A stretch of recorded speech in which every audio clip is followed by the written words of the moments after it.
Aqui não haverá tempo. O material que estou apresentando aqui está à disposição ao final do seminário, quem quiser copiá-lo nos seus pendrives e levar consigo, depois dar um curso de mito do herói na sua aula, no seu condomínio, no concurso que vai fazer, não sei onde, fique à vontade. Isso é material público, apenas recolhi e apresentei, então não tem problema nenhum levar depois. Tá? Então aí poderão também, quem quiser, analisar esse tema. Mas algo importante de eu sublinhar aqui, que é a ideia de que o mito do herói é uma sequência de episódios, constitui uma sequência de episódios, e que essa sequência de episódios tem uma dimensão cultural na narrativa. Isso é uma provocação intelectual e teórica fortíssima. Falar de estruturalismo nos dias de hoje é mais ou menos como falar de DKV, Guardini, Rural, né, os carros antigos, né? Para mim que gosto de carro antigo, tudo bem, agora é um pouco anacrônico, eu sei. Né? Todavia, há um elemento controverso, que é a permanência dessa leitura, dessa interpretação do mito heróico nos materiais culturais que o documentam. Então, mesmo com a cautela devida com o estruturalismo, né, afinal se tornou nas ciências humanas uma máquina de interpretar a história, como foi o marxismo por muito tempo. Né? Então, isso também são deformações do método que a gente tem que lidar com cautela. Né? Então, mesmo recusando essa máquina de interpretação histórica, esse episódica do herói é algo extremamente instigante. É referido por vezes com o nome de tópica heróica, ou o padrão heróico, ou a estrutura do mito heróico. O nome mais comum é o padrão heróico. O padrão heróico é um padrão de episódios segmentados que foram detectados por Lord Raglan e que permitem comparar diferentes trajetórias. Vou ler os tópicos. Primeiro, a mãe é uma virgem real. Segundo, o pai é um rei. Terceiro, o pai é aparentado com a mãe. Quarto, a concepção é inusual. Quinto, o herói é considerado filho de um deus. Sexto, há uma tentativa, geralmente pelo pai, às vezes pela comunidade, de matar o pai. Sétimo, seguinte, o herói é lançado para longe, ele emigra para algum lugar distante. É criado por pais adotivos em um país distante. Não se sabe sobre a sua infância e juventude. É o nono aspecto. Por fim, ele retorna ao que será o seu futuro reino. Vence um desafio que poderá ser uma esfinge, um monstro, um dragão, uma hostilidade comunitária que ele enfrenta. Lá, ele desposa uma princesa. E com isso conquista a realeza, tem uma insígnia da realeza.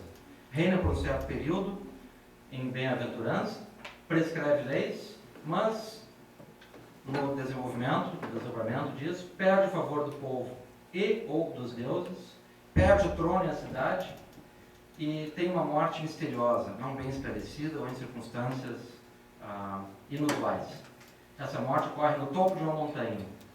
Ele não é sucedido pelos filhos, nem ninguém da sua família sucede. Seu corpo não é sepultado, pelo menos não é sepultado formalmente. Ainda assim, ele tem um ou mais sepulcros que são objetos de veneração, peregrinação e culto. Então, o Lord Raglan, quando apresentou essa estrutura, ele logo fez uma espécie de campeonato mundial do mito heróico, para ver em quais repetem com maior intensidade essa estrutura. Os campeões foram Édipo e Krishna, que dos 22 pontos possíveis lograram 21. Moisés e Sargão, 20 pontos cada um. E o terceiro lugar com Rômulo e Cristo. Só que na ocasião ele não pôde falar que era Cristo, evidentemente, porque havia um enfrentamento ainda a ser feito nessa temática. Um seu contemporâneo e interlocutor, que entendeu, sim, que eu tinha que botar Cristo no campeonato e pontuá-lo, e ele chegou a uma honrosa pontuação de 19 pontos. Esse professor foi demitido do seu cargo em Berlim e viveu um ostracismo acadêmico até o fim de seus dias. Então, havia um ambiente diferente do que temos hoje, onde a gente pode fazer esse concurso. E detectar aqui, realmente, que a pontuação de Cristo nesse concurso é altíssima. Harry Potter faz 8 pontos. Está 11 pontos acima de Harry Potter. Entre os estudiosos que tratam das análises comparativas, se entende que acima de 6 elementos desses em uma narrativa já declara o seu caráter ficcional, seu caráter de uma elaboração cultural. Claro, quando a gente inclui Cristo nessa narrativa, está em pauta a historicidade do personagem narrado nos evangelhos. Ou seja, em que medida aquele personagem narrado nos evangelhos não é fruto da narrativa que ali o apresenta de acordo com um padrão de narrativa compartilhado por diferentes povos e que faz parte de processos de leitura, processos culturais de percepção do líder, do herói. Então, é um problema muito sério a relação entre história, narrativa e historicidade. E, no caso, evidentemente, entre religião, porque é o fato central de uma religião isso. Essa discussão, evidentemente, não exaure o problema, porque, sim, há por trás dele a própria existência da liderança em si, mas o fato de que ela passa a ser evento de uma estrutura narrativa. Então, quando nós falamos de estrutura do tópico heróico, é isso que nos referimos. Esse é o Lord Raglan Fitzroy Richard Somerset, autor desse tratado publicado em 1936, chamado The Hero, e aí a tópica, a estrutura narrativa heróica. Bem, assim, então, eu procuro representar a vocês um quadro da fonte histórica e cultural do problema do herói, das suas representações, e algo da sua teorização contemporânea, especialmente no que diz respeito à análise estrutural pela tópica heróica aqui segmentada. Eu agradeço vocês a atenção até agora e eu vou passar a palavra imediatamente ao meu colega, o professor Hugo Balzar. Ele vai se comunicar em castelhano, lentamente, e nas passagens onde eu perceber que há algum vocabulário um pouco mais exigente, então eu vou, já combinei com ele, interrompê-lo topicamente para esclarecer o vocabulário e seguimos. Eu sou da tese de que, enfim, nós temos que naturalizar o uso comum das versões, dos dialetos que nós usamos, o português e o espanhol.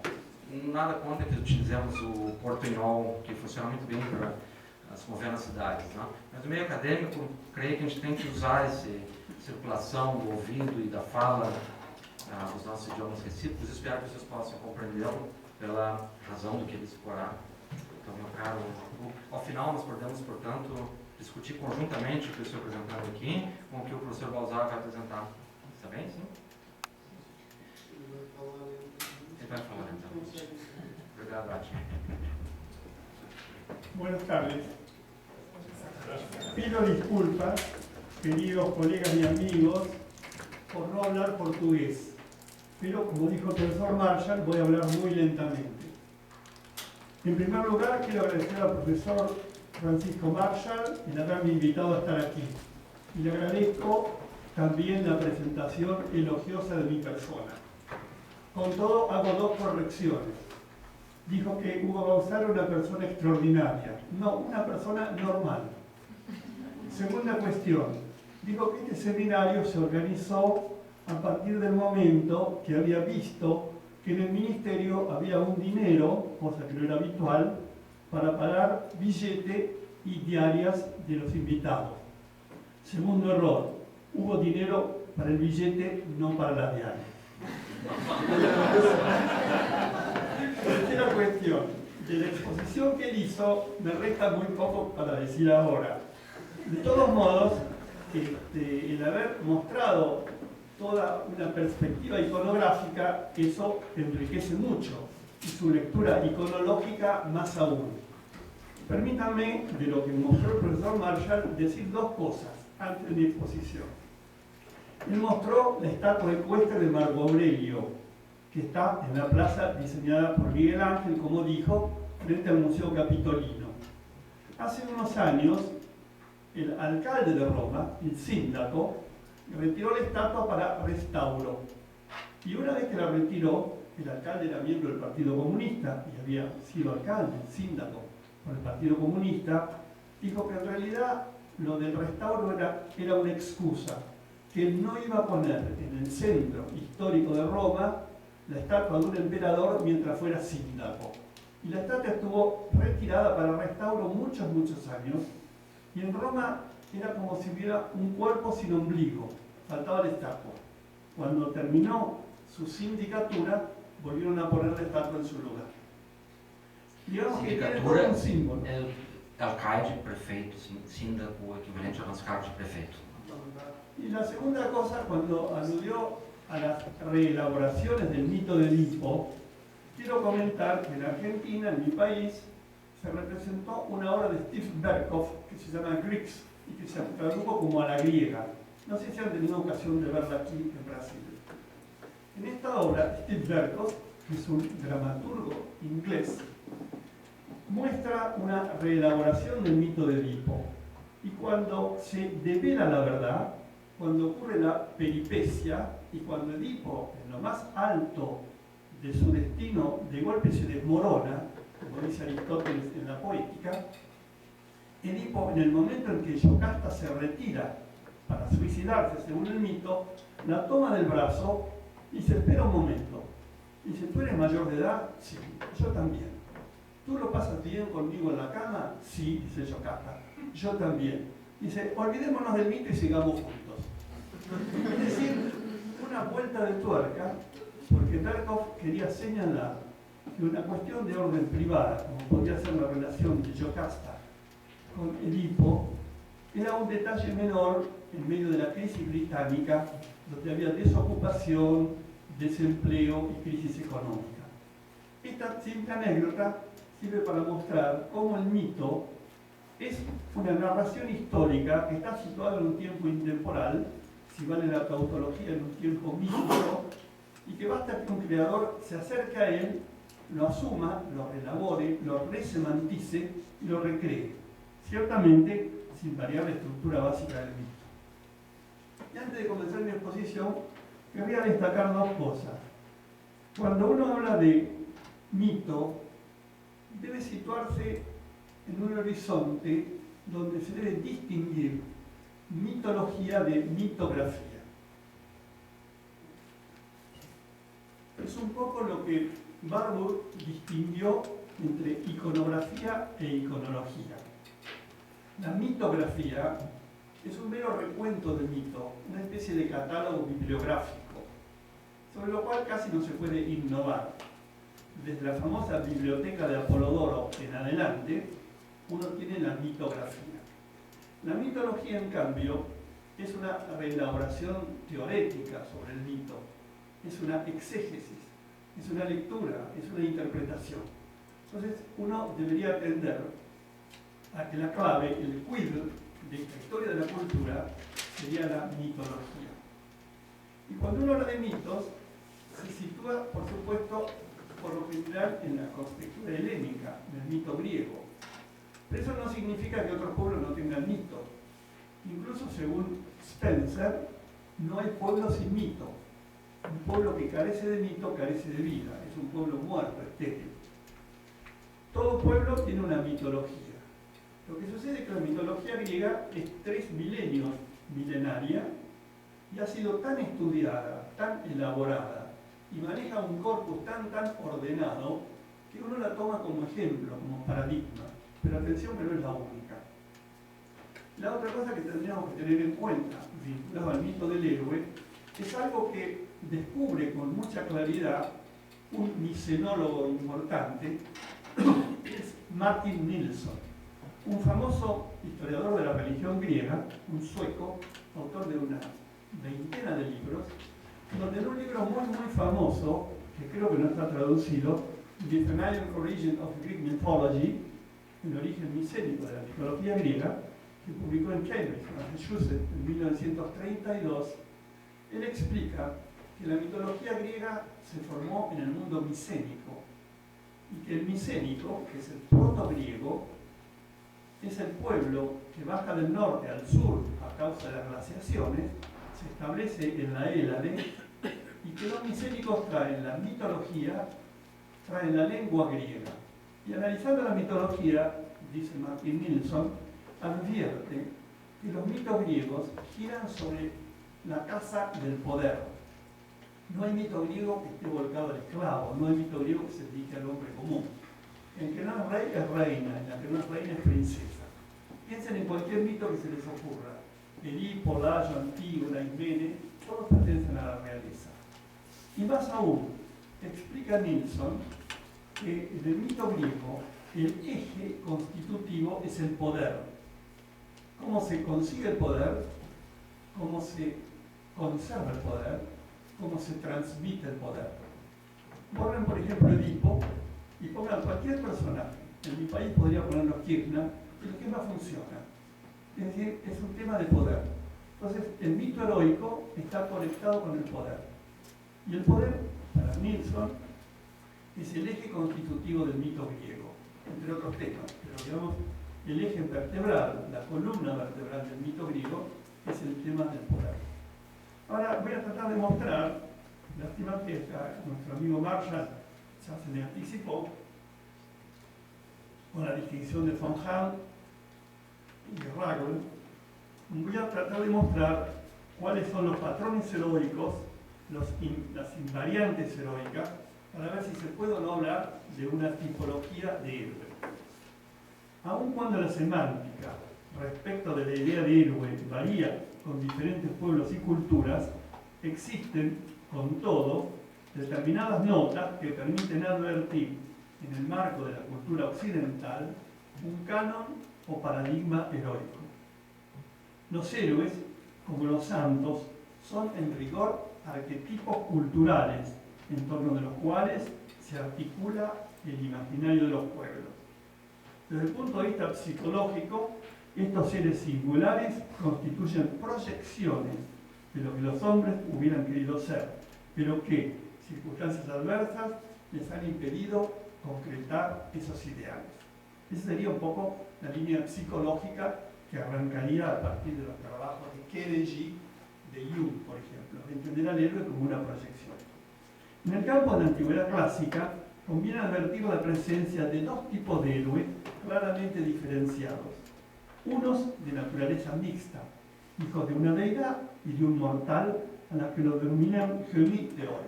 Eso está en la Ilíada, en el canto 12, o en los Erga de Síodo. Así, el caso de Aquiles, vástago de la diosa Tetis y del mortal Peleo.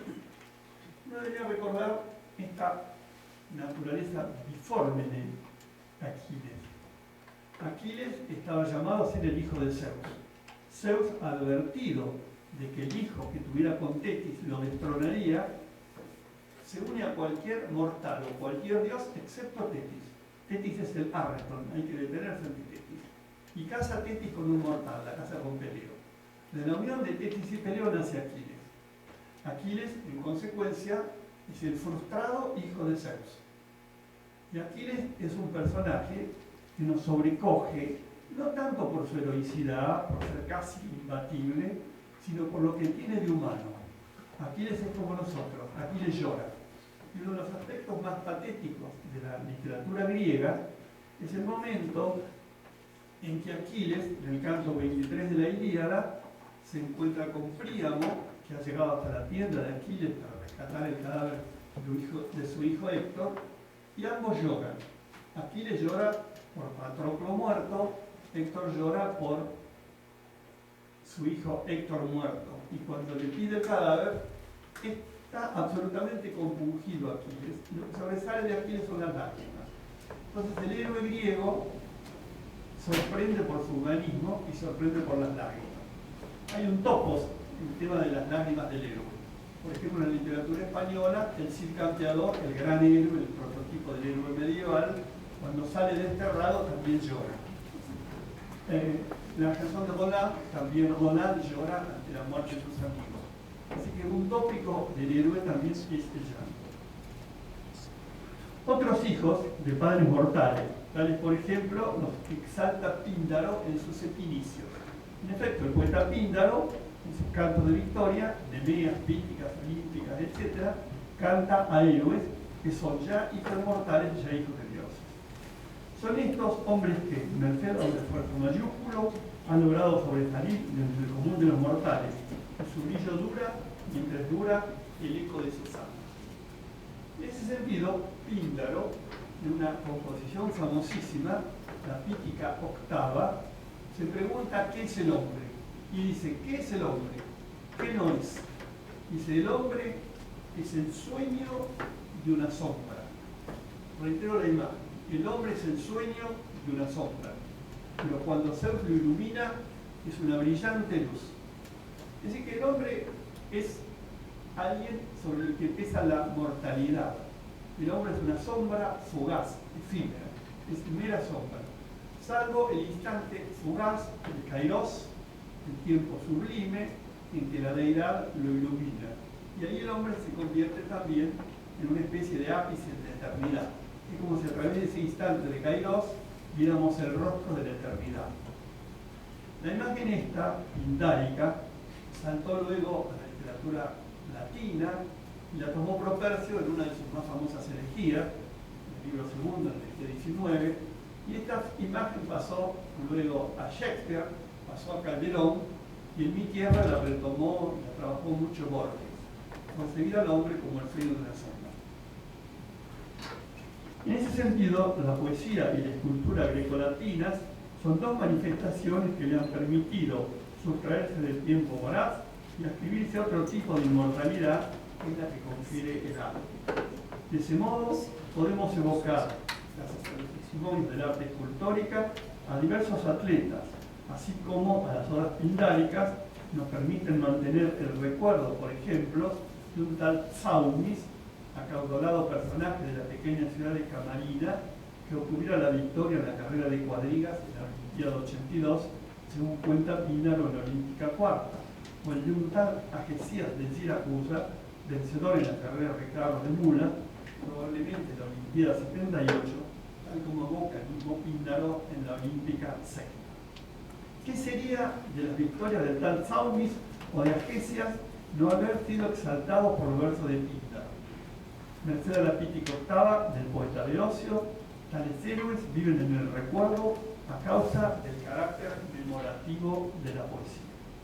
Y aquí uno debería hacer un raconto de lo que significó la poesía para el pueblo griego. Están las musas, ellas del mnemocine, que es la memoria. Son las memorias de un tiempo preterido, de lo que es preciso tener presente para que ese tiempo fontal, paradigmático, viva eternamente. Es decir, que la poesía confiere una gloria sine die, confiere una gloria inmortal.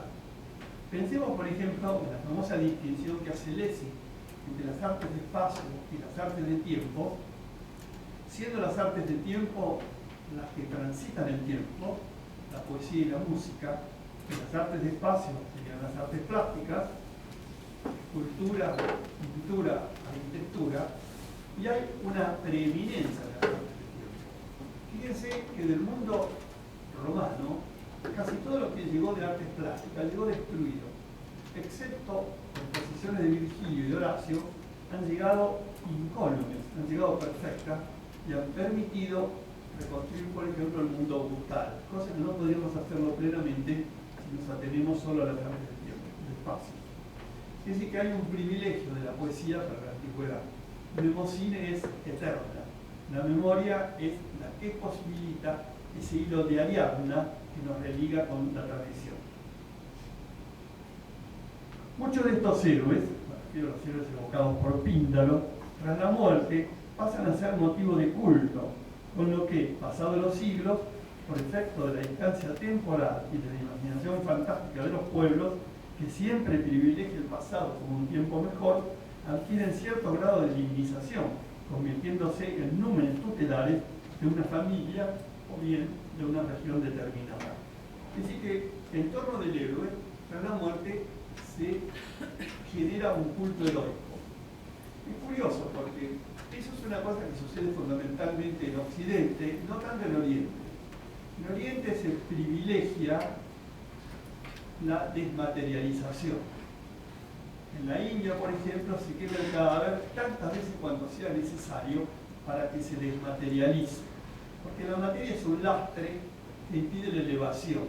No se puede eterizar la materia. En Grecia, en cambio, ocurre la reliquia, el cuidado de la reliquia. Había periodos de inhumación y periodos de cremación, pero siempre estaban los restos. Y esos restos se sepultaban en una urna y siempre sobre la urna se colocaban los datos vertebrales del difunto. Fulano de tal, murió a tal edad, etc. Es decir, había una necesidad de perpetuación. Y ahí surgió el culto heroico. Sobre esa tumba luego se hacen determinados actos funerarios, cosa que en el caso de Oriente no sucede, porque la idea es eterizarse, nanificarse, convertir la ceniza en algo que después pasa a él. En todas las circunstancias, ya los hijos de los mortales, ya los que proceden de uniones mixtas, lo que más se valora en el héroe es su arete, su excelencia, su virtud. El tema ha sido muy trabajado por Darmeyer, en su Paideia, donde muestra, ilustra historiador, cómo el concepto de arete varía.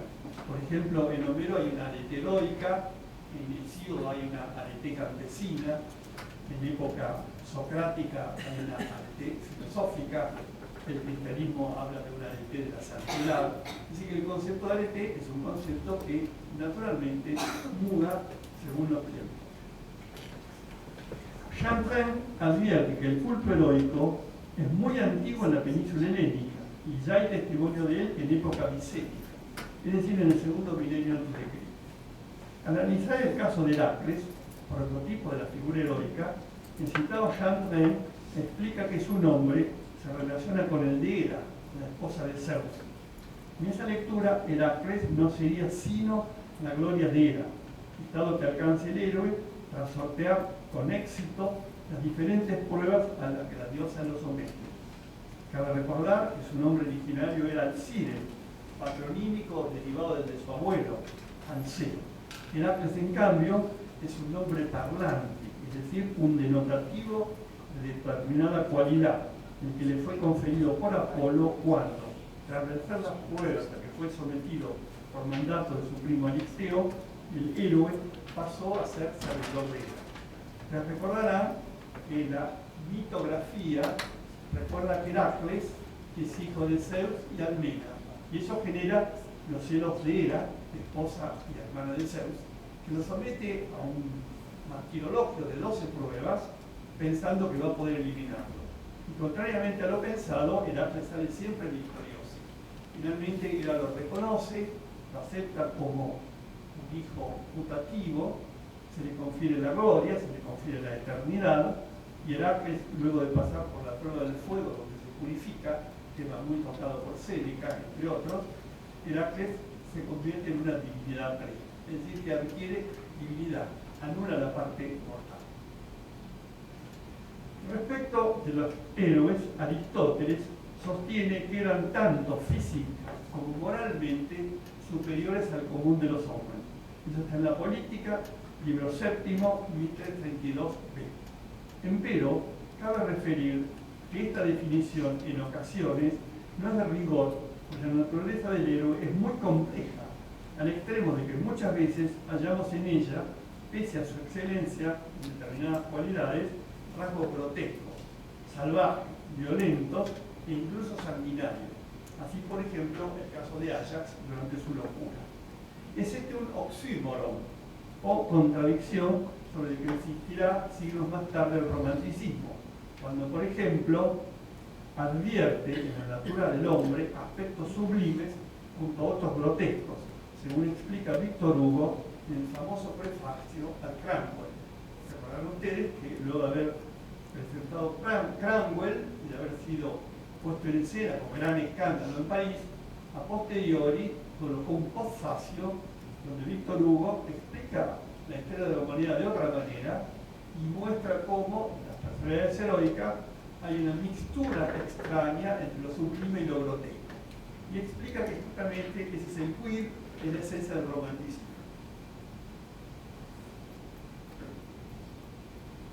En ese sentido, muchos personajes heroicos del teatro shakespeariano son ejemplos acabados de la complejidad a la que remite Víctor Hugo.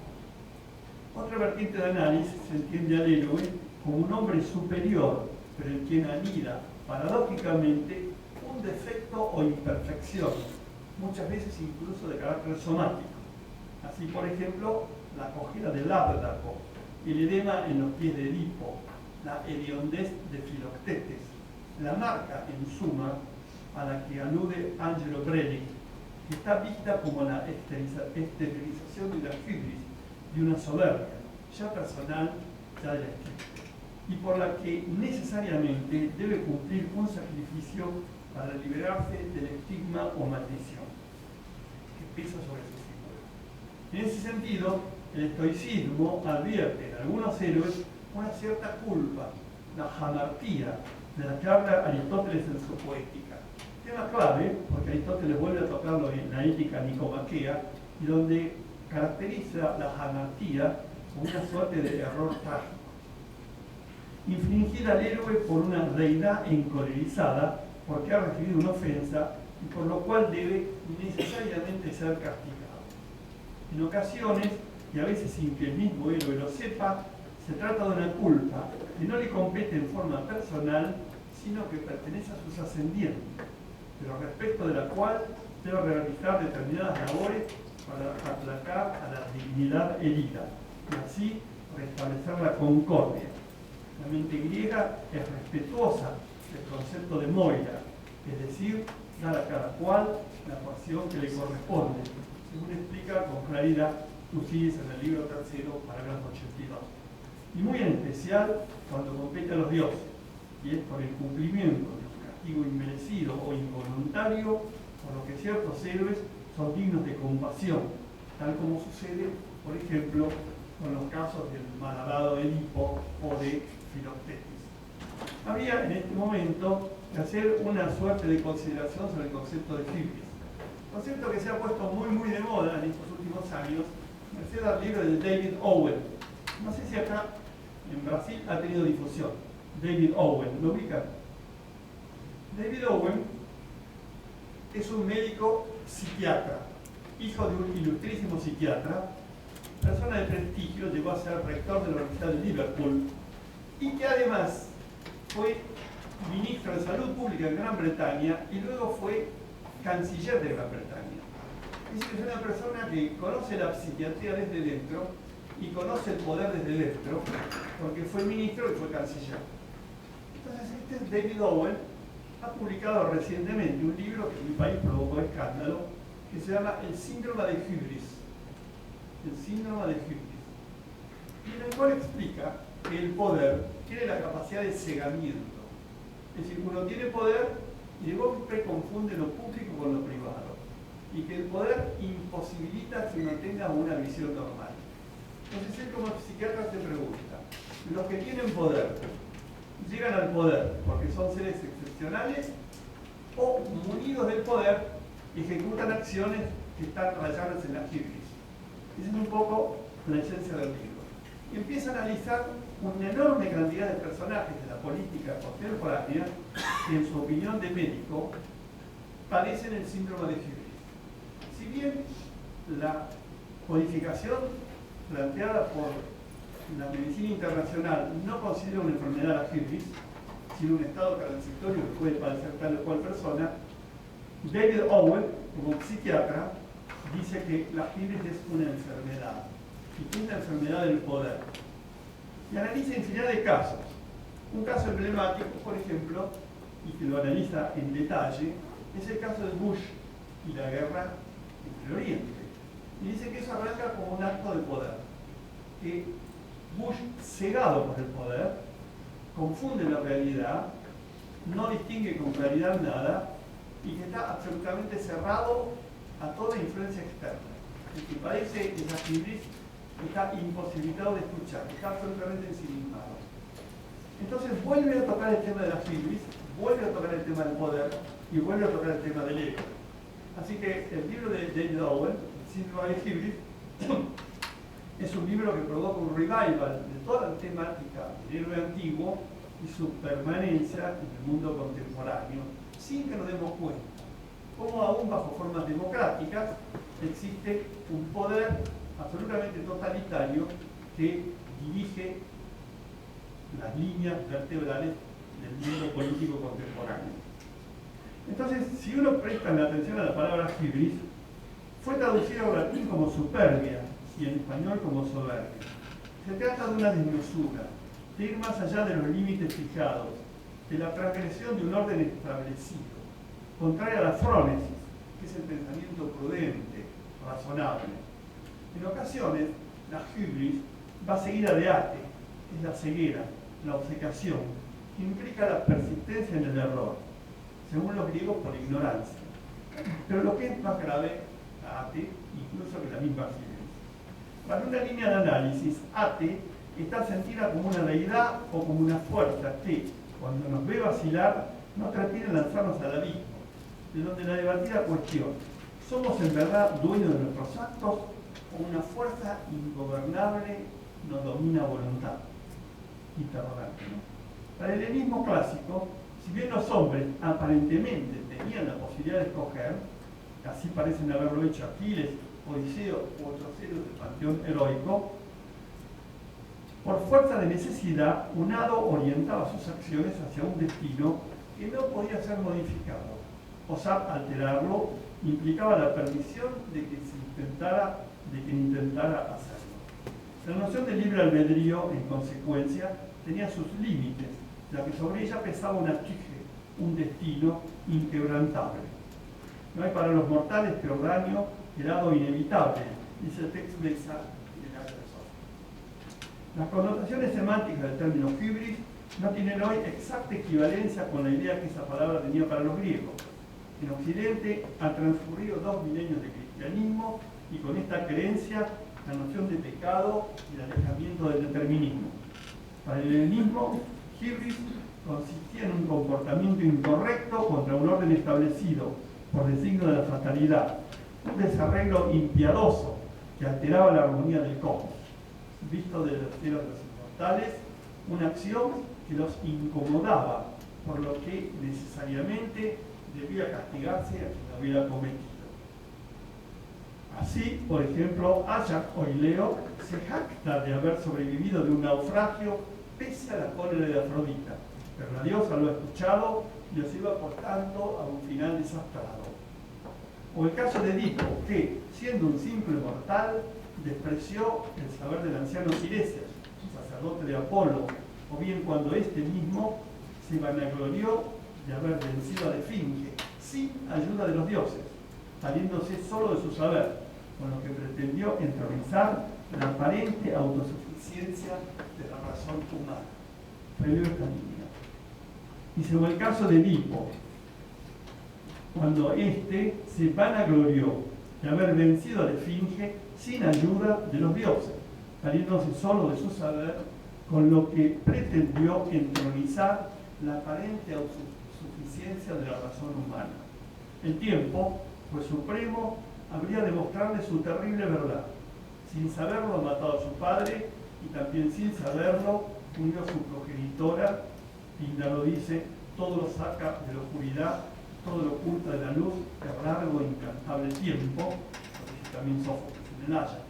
Ya es tarde, ya no hay vuelta atrás, la tragedia ha sido consumada, ahora al desdichado no le resta más que padecerla. Su jamartía, su error trágico, ha consistido en haber desoído el consejo de Tiresias, pues, contraviniéndolo, ha cometido la imprudencia de indagar sobre su origen. Así, aterrado, descubre que él es el asesino al que, en bien de su ciudad, busca con firmeza y honradez. Ahora no le resta sino desterrarse, o bien puesto por castigo al que hubiera asesinado al rey Layo, y, cumpliendo con su palabra, se exilia en Colono. Sófocles nos lo cuenta en una admirable tragedia de su luminosa vejez, me refiero a Edipo en Colono, tragedia sobre la cual Cicerón cuenta algo increíble. Cicerón dice que probablemente la anécdota sea inventada, como todas las anécdotas atribuidas a los famosos. El donador de Arpino explica que un Sófocles Junior, un hijo, un nieto, un sobrino, no sabemos, había acusado a Sófocles, el Areópago, de que estaba divulgando, despotricando, perdiendo los bienes de la familia. Digamos que era un viejo casi demente. Y que el Areópago lo citó a Sófocles, y Sófocles se puso de pie y recitó los versos del coro del Edipo en Colono que acababa de componer a su vejez casi nonagenaria. Y dice Cicerón que el Areópago todo de pie lo exculpó, como queriendo significar un anciano que escribe esos versos sublimes no podría tener la mente de una manera anormal. La anécdota, reitero, probablemente inventada, muestra sin embargo cómo 5 siglos después, es decir, el siglo I, Cicerón muestra y justiprecia esa labor de orden político, cultural y literaria de Sófocles.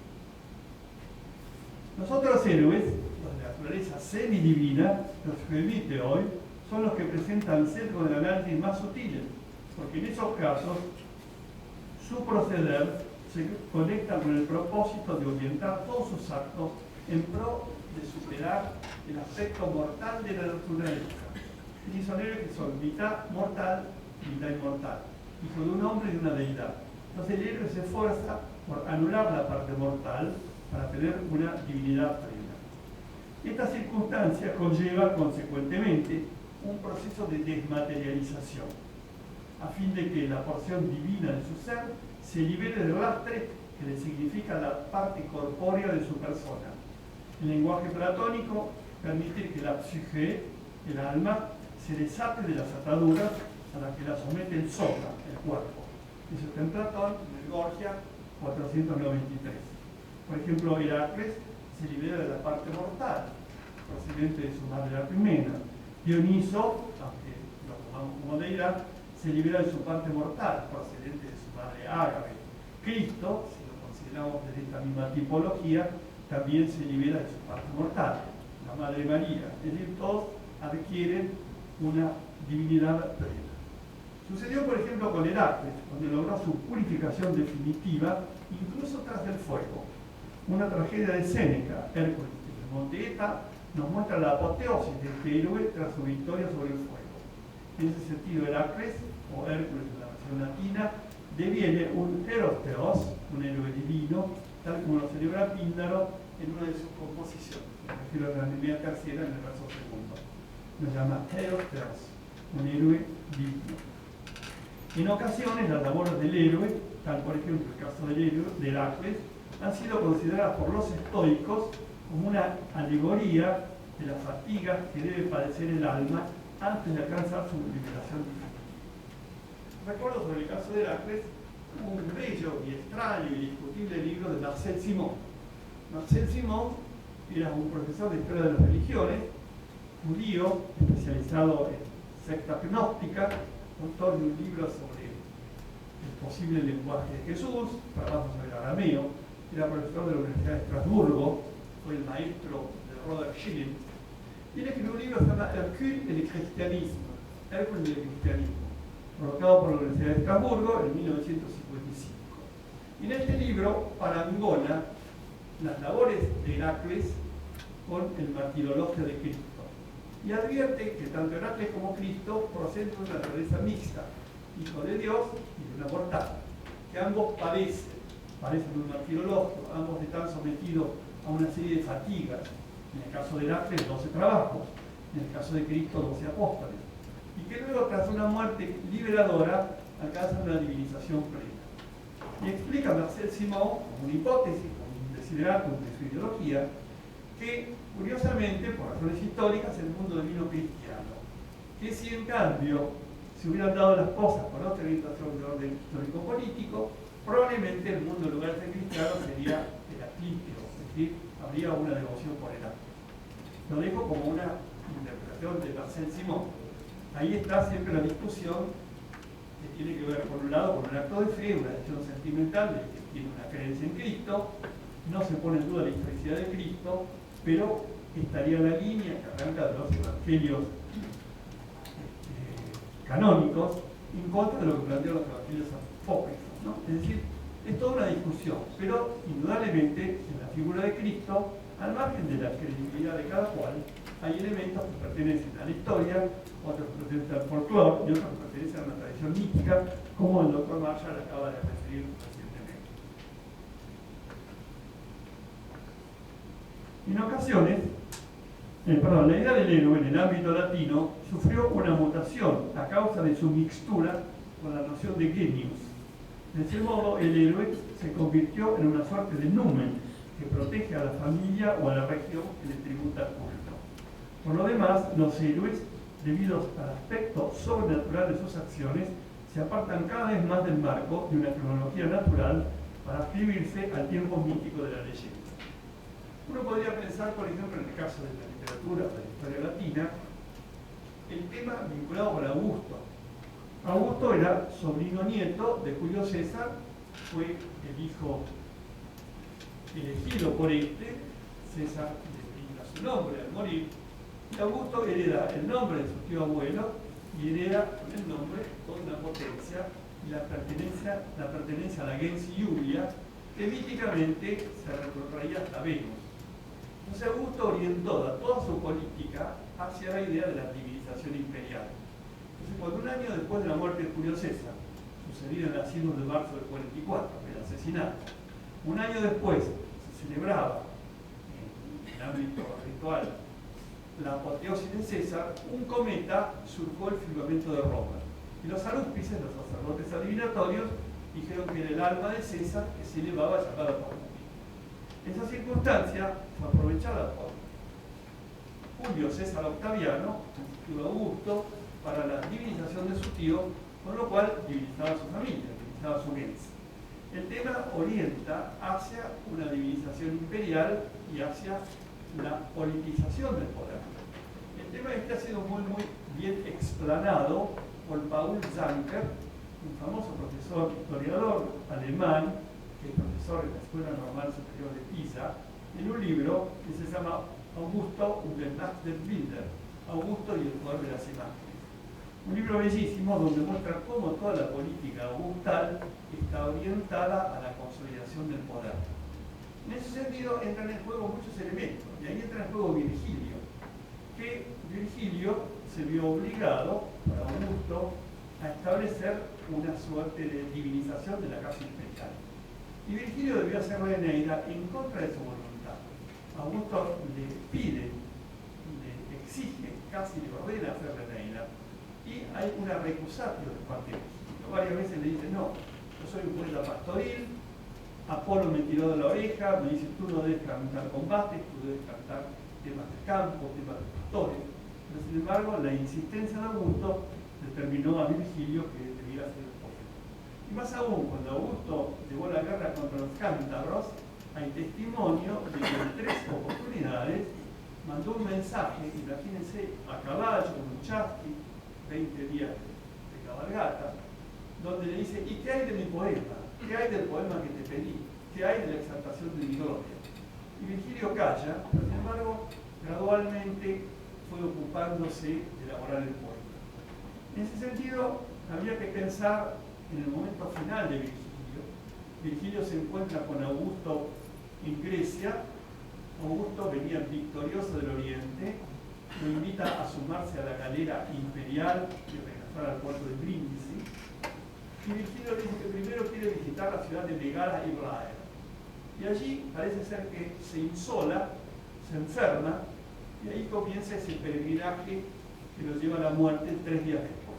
Él llega a Brindisi y ahí tiene 3 días en los territorios de la vida y la muerte. Y los biógrafos de Virgilio, contemporáneos de él, dicen que Virgilio pidió a sus amigos Tuca y Vario, poetas como él, que quemaran la Eneida porque le faltaba el pulimento final, el labor limanis. En realidad es una excusa baladí, una excusa menor. Como un poeta que ha gastado 10 años en hacer un largo poema, un poema de más de 12.000 hexámetros, como por tener una veintena de versos incompletos, presumiblemente, quiera quemar esa vasta obra? La explicación parece otra. Parece ser que Virgilio, campesino, amante de la paz, del mundo bucólico, a la postre, es decir, al final de su vida, se había dado cuenta de la crueldad de Augusto. Si bien Augusto instauró la paz, como dice Tácito, fue una paz cruenta. Tácito en los anales dice, pacem sine dubio sed cruenta. Hubo paz, en efecto, pero cruenta. Y todos nosotros manejamos el discurso del vencedor, no tenemos el discurso del vencido. Entonces, Paul Zanker explica, lo explica Tácito, y también lo explica un extraordinario libro del historiador Ronald Syme, que se llama The Roman Revolution, Revolución Romana, donde cuenta todos los actos de crueldad de Augusto. Haber derrotado de por vida a su hija y a su nieta, a la hija de Pandataria, de haber eliminado a sus adversarios, de haber eliminado cruelmente a sus propios compañeros. Entonces Virgilio, a la hora postrera, habría tomado conciencia de la crueldad de Augusto y al morir no habría querido dejar testimonio de ese poema que ensalza la gens Julia y por eso habría querido quemarlo. Es una hipótesis.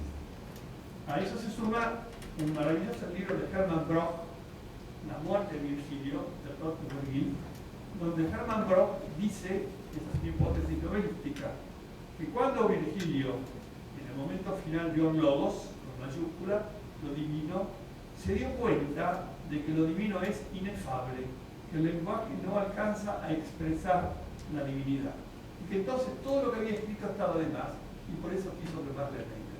Queda como hipótesis. Yo tuve el atrevimiento, perdón mi osadía, de haber hecho una novela a la cual nuestro amigo Marshall aludió, se llama Virgilio, Memorias del Poeta, donde planteó otra hipótesis. Pero esa fue una veleidad narrativa que me generó la fantasía delirante de mi afecto por Virgilio. El gran desafío que se presenta a estos héroes, a estos seres singulares, es cómo alcanzar el plano de lo heroico. Esta labor implica, en última instancia, la búsqueda de la inmortalidad, para lo cual deben enfrentarse y vencer a la misma muerte. Este famoso tema que aparece en Gilgamesh, ahora que nuestra sirióloga nos honra con su presencia, aludo a que en el Gilgamesh está también la búsqueda de la inmortalidad. En Kido, Gilgamesh la busca en vano, porque el hombre es de naturaleza mortal y no está la posibilidad de que uno acceda a esa eternidad sublime. Y es mediante ese cometido, como en casos especiales, los héroes someten la parte mortal, por lo que para el imaginario mítico, esos, entre comillas, elegidos, pueden sentarse en el banquete de los inmortales. Pocos son, con todo, quienes en la antigüedad clásica han logrado sortear con éxito las pruebas exigidas.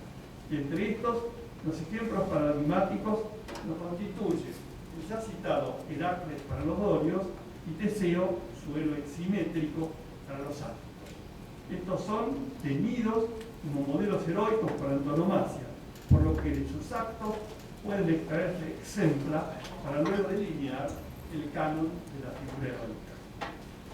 Estos héroes acometen acciones singulares que ponen en evidencia una naturaleza superior a la del común de los mortales.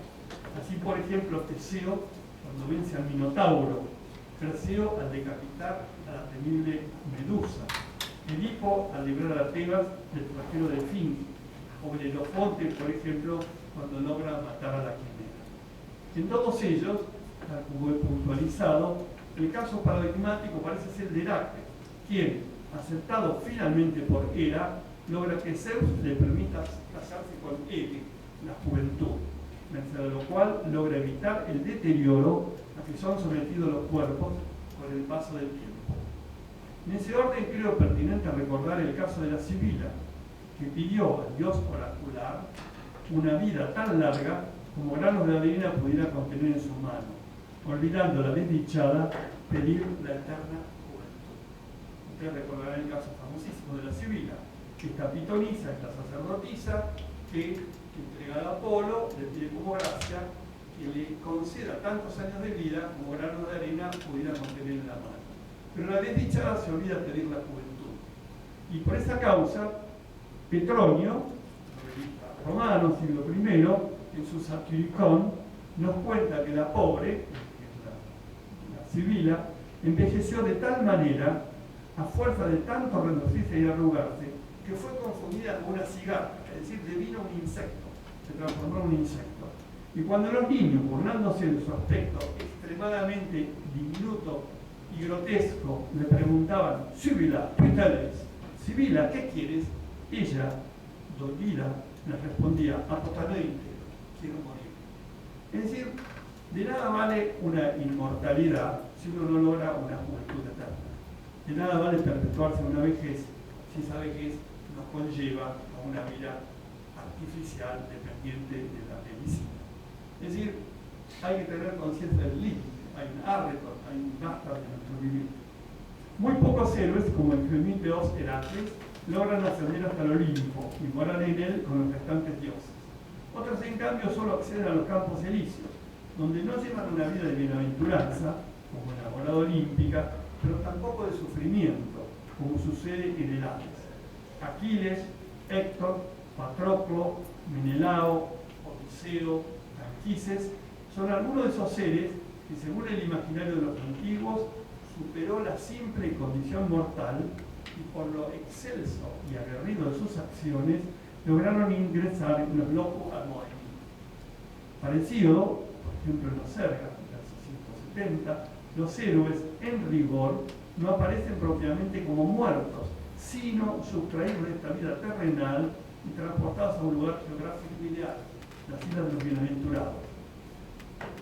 También la catarsis descrita por Virgilio en el canto sexto de la Eneida nos ilustra respecto de la sobrevida de los seres escogidos en la morada elísea. Entre ellos están Quises, el padre de Eneas, magnánime héroe, lo llama el poeta, canto sexto 649.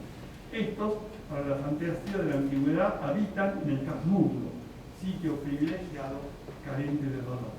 Es decir, que estos héroes, para el imaginario antiguo, están sustraídos del tiempo cronológico, sin tener propiamente una muerte, no gozan de la bienaventuranza del Olimpo, pero al menos están en Loci Amoini, en las islas de los bienaventurados, en la isla del bienaventurado, el singular, como dice Horacio, o bien situados en una especie de Arcadia, de Edén, de paraíso, que están al margen de las contradicciones del tiempo y de la historia. Tales personajes, algunos históricos, otros ficticios, son los que para el imaginario griego descollaron ya en la guerra greco-troyana, ya junto a los muros de Tebas, y cuyo recuerdo se engrandeció sublimado por el paso del tiempo. En ese sentido, la leyenda en torno a estos héroes, a medida que se construye y fortalece, les suprime las notas mortales, a la par que les magnifica la suprahumana, por lo que, a la postre, estos seres privilegiados terminan por adscribirse a la intemporalidad mítica de la que gozan los héroes, ya que son celebrados por Mnemosyne. A la lista de héroes conviene añadir la de los fundadores de ciudades, los Egetas, en lengua griega, o conditores en lengua latina. Son estos los antepasados ilustres de las familias aristocráticas, y de los que tanto la épica cuanto la lírica, especialmente la pindárica, atesora numerosos ejemplos. Paul Sanger, que he mencionado, analiza con detenimiento todos esos casos. Uno podría recordar, por ejemplo, que en Prática di Mare, literalmente sería la forma moderna de la tierra del padre. Prática es una mutación fonética de padres, y di mare porque estaba frente al mar. Es una zona de Lacio donde presuntamente estaba situada Alba Longa. Y en Prática di Mare, si uno va allí, se va a encontrar con 12 altares monumentales y un altar menor, una especie de ara. Según la tradición, los 12 altares están consagrados a los 12 dioses, 12 signos del zodíaco, dioses populares, 12 trabajos de Hércules, 12 apóstoles de Cristo, y toda una simbología numérica. Y al medio de los 12 altares, de los que habla Virgilio en la Geórgica III, en el Roenio, hay un altar menor.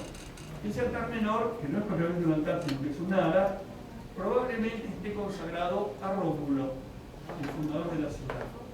Y ese altar, en realidad, está mostrando la apoteosis de un héroe, alguien que para el romano es una figura heroica, y que no alcanza a ser Dios, es alguien a quien se le tributa un culto heroico.